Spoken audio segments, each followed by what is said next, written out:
নমস্কাৰ কবিতাটি নিৰ্মাণা কুকুৰ কবি অমূল্য বৰুৱা সৌদল কুকুৰ প্ৰত্যেক ৰাস্তাৰ আৱৰ্জনাৰ কম্পিয়া কৰে থাকে সিহঁতৰ প্ৰত্যেকৰে মুখে মুখে ৰস নাইকিয়া শুকান এডোখৰ জাতি বৰ্ণ বিচাৰ নোপোৱা সাৰ নাইবা কোনোটোৰ মুখত ফুটা ফুটাৰ একোটুকুৰা লেকে নচমৰা দুই এটা ঠাইত দবাৰৰ বাহিৰে চোৱা পাতলিৰ হাতৰ সিহঁতৰ বাবে আমাৰ সিহঁতৰ কাষে কাষে ঘূৰিছে গাৰ চাৰ দৰে আন্ধাৰ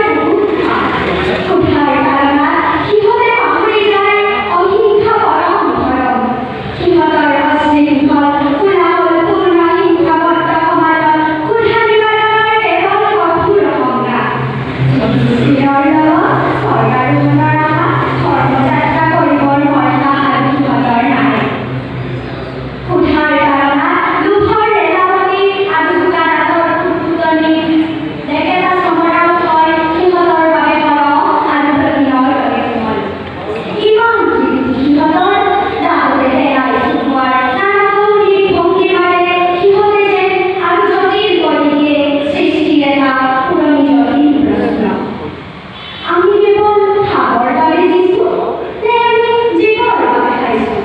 কিন্তু খোৱা বিয়া আৰু ফূৰ্তি কৰা খাবৰ বাবে দি থকাৰ প্ৰত্যেকটো আহিলাৰ যেন সিহঁতৰ অভাৱ